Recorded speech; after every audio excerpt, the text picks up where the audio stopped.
Hi everyone, welcome to another episode of Studio Insights. You've got myself, Hannah, and Victoria here from the Belvista Studios team.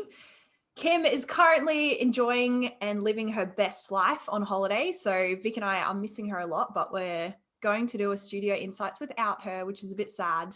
But we miss you, Kim, if you're watching, which I'm sure you will because you would miss us too. So yeah, I guess what we do in Studio Insights, Kim usually does this intro, so I'm just going to try and do the best I can. But we learn from each other as a team. So we ask each other questions, find out what each other is learning, what we appreciate in others in the team, and yeah, learn from each other so that we can be better at what we do as a team. So yeah, I guess to get started, Vic, do you want to ask the first question? Yes. All your videos gone. Oh, sorry. It's all part of the fun of Studio Insights. Just keep going. So my question is, you've recently done a Q&A webinar for Belvista Studios, and that was aimed at kind of discussing human-centered design. And I guess there was like a little bit of trying to like promote the human-centered design cohort that we offer on the Creator Hub. So you did that recently, and you also spoke at a conference. Both of them were by yourself. Usually the webinar you would do with Kim, but you have done conferences before by yourself as well. So I just wanted to kind of find out from you how you like prepared yourself and got comfortable enough to be able to like sit there and talk about your craft for 45 minutes or an hour, whatever it was, when you're kind of going into it not knowing what people might ask or like what direction the talk might go in, I guess. Yeah, so I definitely I still get nervous. Like before them, I'm always like, oh my gosh, like why did I agree to this? So it is like I still get like that, like a little bit of fear, but I think like there's definitely things that you can do before you do talks or like before you run workshops. And I think it is worth it. Like if you can get yourself out there and like share what you know and help other people be better. Like if you have a really good intent to help others be better, that can override the nerves. And that's what I've sort of started to do. I'm like, I know what we do adds so much value and I want other people to find out about it. And I know that I'm capable of doing it. I just have to get past like that fear stage that happens. And I think once you go past that fear stage and you step out of your comfort zone, it's a lot easier. So it's almost like challenging yourself to do things that are outside of your comfort zone, because I feel like that's when really cool things can happen and you can like take yourself to the next level and help other people go to the next level. So I guess that's like the first sort of thing, like the mindset to have about it, just like push yourself. And it's not the end of the world. Like if it doesn't go exactly how you planned or you don't know the answer to a question, like there's much bigger things that happen in the world. And yeah, I don't know. It's weird how I think about it. It's probably a bit strange to talk about it on this webinar, but I just think like we're all going to die one day and like no one's going to be on the earth. And like one webinar, like in the grand scheme of things, if it doesn't go well, like it's not a really big deal. So I think, yeah, like just seeing the bigger picture and like not focusing or worrying about small things like that. And I know it can seem big for some people because it can be really scary and you don't know what's going to happen. But if you can just like understand that everyone does things that they're scared of and we are like going to die one day. It's so sad, but it's true. But I think I think for me, it's about preparation and everyone's different. So I know like Kim doesn't need to prepare as much as I do, but for me, like I love preparing a lot before things, and that just like gets me in the right like headspace, so I know that I can give the audience like my absolute best. So for me, like because I was doing it on human-centered design for both the conference and the webinar, for me it was around like I was listening to our human-centered design videos and just like getting myself into that mind space of the things that we've spoken about human-centered design, the projects that we've done. So just like listening back to that got all of the information like front of mind, so I wasn't forgetting things. And it also like reminded me of how great we are. Like I was listening to the videos and I was like, far out, like this is so cool. Like we actually do really good stuff. So it's a mixture of like remembering the information and then like confidence as well. So but then not everyone has videos of themselves to listen to. So I'd probably just like maybe like reflect on like the projects that you've done, or whatever you're going to talk about, like just think about the experiences that you've had with that topic and just like spend time like reflecting on it and going through it. The other thing is like priming yourself. So it's like, it's another thing that sounds like a bit strange for some people, but like I put myself into like what I want my future desired state to be. So like I have a vision board, and in the future, like I want to be a certain type of person. I want to be able to like speak at conferences and like push myself to the next level and like coach people and like add value to at another level. So because that's who I want to be in the future, before I do these talks, like I sort of like get into that future state, and I feel like I'm like the future version of myself, which it's like, it's so weird. It actually works. Like I feel like, yeah, like I go up another level sort of thing just by like priming myself and getting into that state. So that's been really helpful. And then the other thing is just like, I feel like you just need to be authentic. Like I've heard lots of things, like Gary Vaynerchuk talks about it, and a lot of like big like self-help sort of people, and they say like everyone, Christo as well, like everyone has something different to give to the world, and like you shouldn't like, and Kim says it as well, actually, you shouldn't compare and try and be like other people. You just need to like be completely authentic and give your full self. And I feel like that takes off a lot of pressure, because you're not trying to like memorize what someone else has done, or being like, oh, they were super funny, how am I supposed to be funny? Like if you can just be like, I'm going to be 100% me, and I'll add like my value that I can bring as an individual, then it like takes off so much pressure. Because if you're like a bit awkward, or you make like a joke that's not funny, like that's just you. And some people will like love that. So yeah, like I feel like everyone who's been like big or famous, like no one's alike. Like some of them are like super random, or like, so it's just made me realize like you don't have to be the perfect person. Like just go and be you, and like that you won't, not everyone's going to love you, but there'll be some people that will get value from it. Yeah. So yeah, I guess that's sort of what I've been doing. And I love that. I feel like they're good practical tips for people to take away. Yeah. I think that's sort of it. And just, yeah, probably the other thing, like not taking things personally, like it's more like a learning journey. It's if you do like a speech and someone's like, oh, it wasn't that good, or like you feel like the audience isn't engaged, like just think it's okay. Like it's not the end of the world. What can I do differently next time? And like learn from what you did, and just know that you're on a journey to get like better and better. It's just like, getting through that fear that helps you like start the journey. Did you feel like there was anything from either of your talks that you could improve on in future? Like, was there something that you learned, or were you pretty happy with? Good question. I think the webinar, it was interesting. The webinar I did for our team, like not the conference one, that one, I feel like I didn't do as well, but it was because I realized and I learnt from that and applied it to the conference session. I felt like my energy was like you could see that I was nervous, and my energy was too focused on like getting things perfect. So yeah, like I didn't smile as much as I should have, I don't think. And like, it wasn't me, like I was watching it and I was like, it was good. But like, I think I was so focused on like getting it right that I wasn't like authentic enough. So for the conference, and I'll still need to, like, I haven't seen the conference session. I think it's like going on YouTube later in the week. But I felt like with the conference, I was more like authentic and relaxed and like didn't worry as much about what people would think about what I said. I just like shared exactly what I believed in. And it felt better. Like at the conference, I didn't feel nervous. I felt like in the flow, and I was like happy and laughing, and like it was a lot of fun. Whereas the other one, I was like, oh God, I want to get this right. And I feel like people know when you're trying to do that. Like it's so much better when you can just be authentic. So that's what I've been trying to do, like relax and just like enjoy it.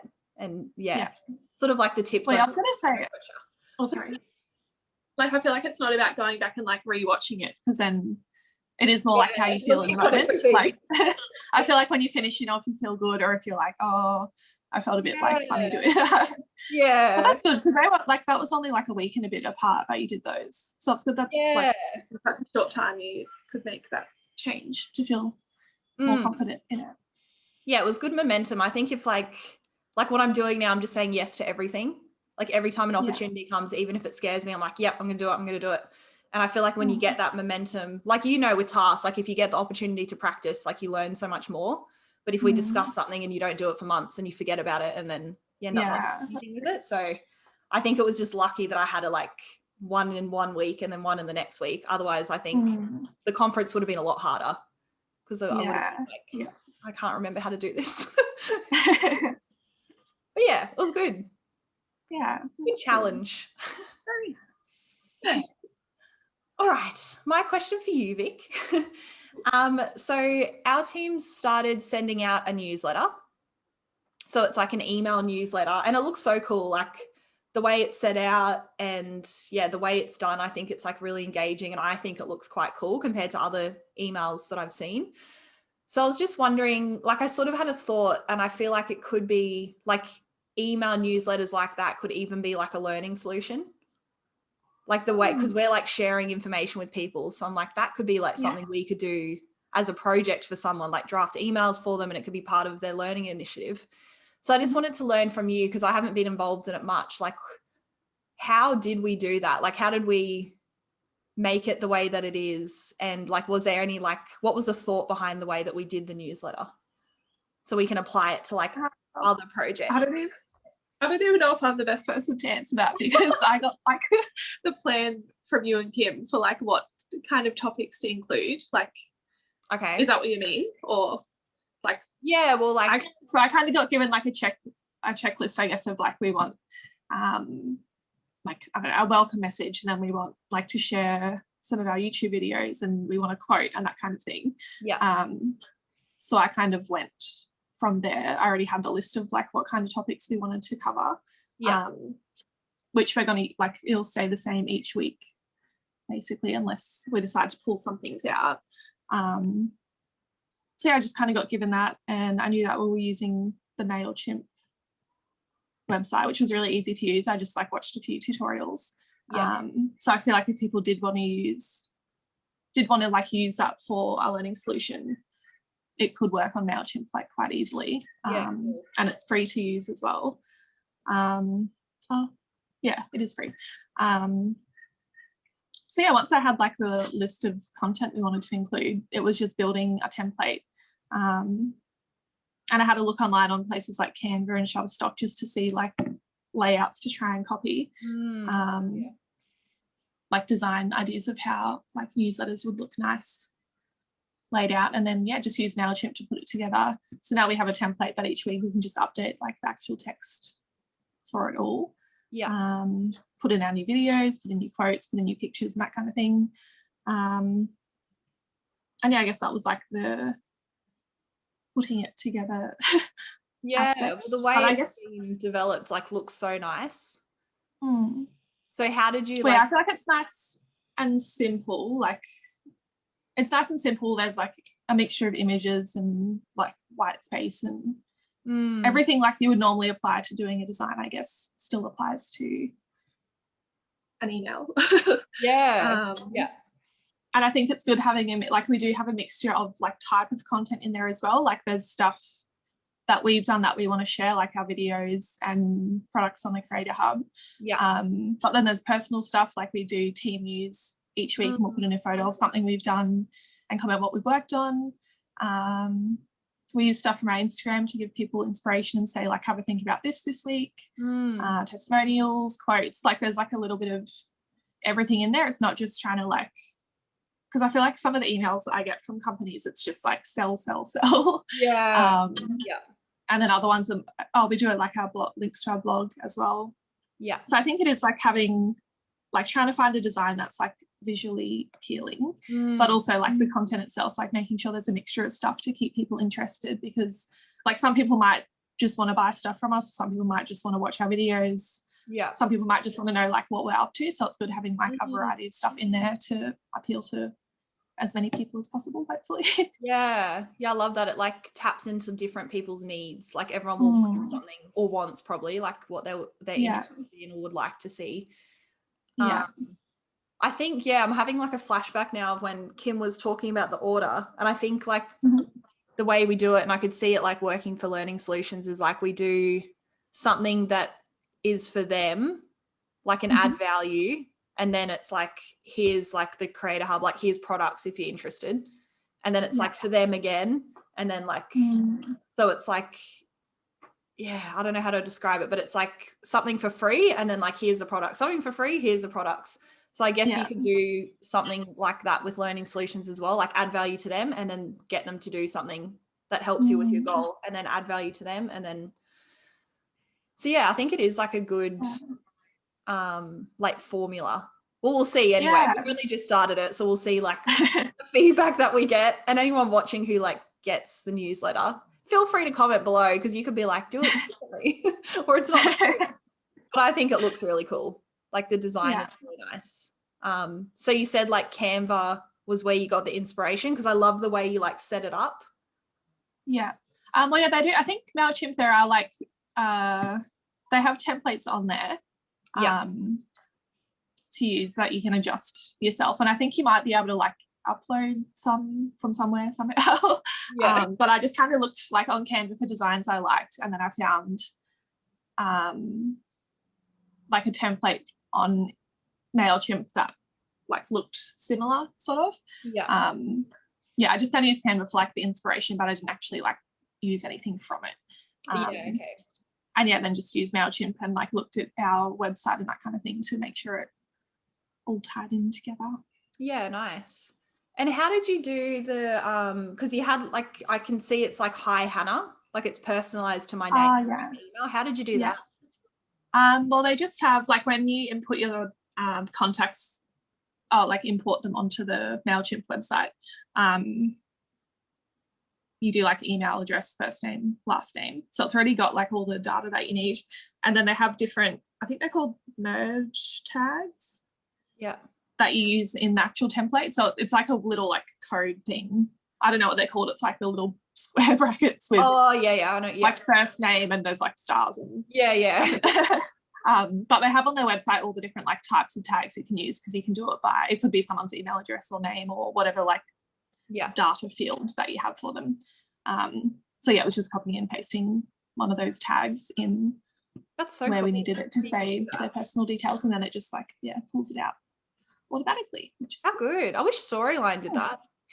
It's definitely a lot trickier in Storyline. A lot harder in Storyline.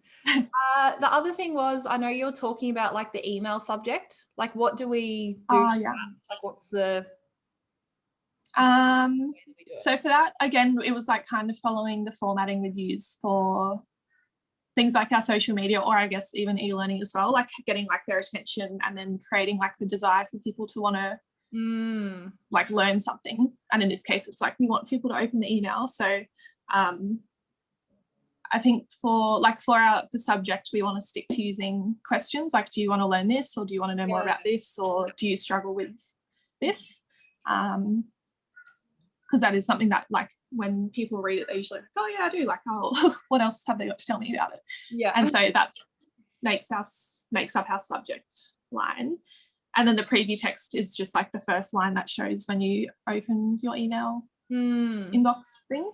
So that we keep pretty simple. And if the subject is like, do you want to learn this? The preview text might be like, here's 6 tips about whatever it is. Just so people know before opening it, like what we might be covering. Even though there is like a mixture of content in the newsletter, I'm trying to like keep it semi-themed to something.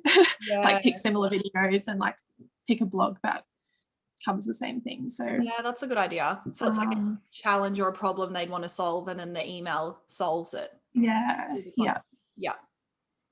really cool. I feel like it definitely works. Like I was on Instagram and Christo, the future, had a ad on like an Illustrator course on how to like do online illustration. And in my head recently, I've been like, I'd need to get better at using Illustrator, because I can do like simple things, but there's some things where I'm like, oh my God, this is so confusing. Like I don't know how to use the tools and it's so hard. And he had like, do you want to be like a pro at using Illustrator? And I was like, yes. The next screen was like, this course will show you how to blah, blah, blah. And I fully like went into it looked at the price, Yeah. and was like thinking about, do I get it? And then I realized, I'm like, oh, I used the formula on me. Yeah. And it definitely worked. I was like, yeah, I do want that. Like, how do I get it? Yeah.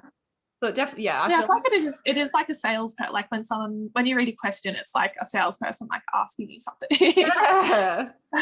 And if you want it, you're like, damn it, I really want it now. Like, Yeah. that's cool. All right. Well, thanks for sharing that. Well done with the email. I feel like it looks really, really good. I love it. Thanks. And I'm sure our community are loving it too, and they'll tell us if they don't. They'll tell us if they do as well. Yeah. Yeah, just tell us if you do and you don't. We're open to all feedback. Do you have anything else to add before we finish up today? No, that's all for me. Thanks. All right. Well, thank you everyone for tuning in to another episode of Studio Insights. We are missing you, Kim. We can't wait for you to come back, but we also hope that you continue your holiday because you probably want it to keep going. But yeah, we're excited to see you, and I hope everyone enjoys their week. Bye. What's up, awesome human? Thank you on behalf of myself and the Belvista Studios team for continuously choosing to learn with us. We really appreciate it. If the tips and the insights and the context resonate with you and you want to take your skills to the next level, or you want to make your life way easier, you will love our Creator Hub. The Creator Hub is a place for people like you and us. Basically, it's the stuff that we use internally at Belvista Studios, and then we just share it publicly with you. The Creator Hub is created by instructional designers for instructional designers, and what you'll love there at the moment is we've got a quiz, Could I Be a Better Instructional Designer, that has so much tips in the feedback if you're interested in human-centered design or just taking your skills to the next level in terms of the solutions you're creating and the problems you want to solve. But in there as well, aren't we cute? That's us. But we've got the coaching courses, freebies, give us gratitude, and also we've got some templates. And basically they're always around the lens of learning experience design, instructional design, and e-learning. So a human-centered design focus is very much what we're about at Belvista Studios. So putting your learners at the heart of a solution and creating something for their needs. So there's the human-centered design stuff, and then we've also got the business stuff. So this is the stuff they don't teach you about when you want to become a freelancer or a consultant in the instructional design world. So go check it out. The link is in the description. You can check out everything that is available for you. Thank you for choosing to learn with us. Continuously invest in your skills. You will be rewarded as an instructional designer. Share this stuff, share it with other people, because when we are better instructional designers, we create better solutions that create better humans, that create a better world. So we have a very important role, and I'm excited to be on this journey with you. Have an awesome day.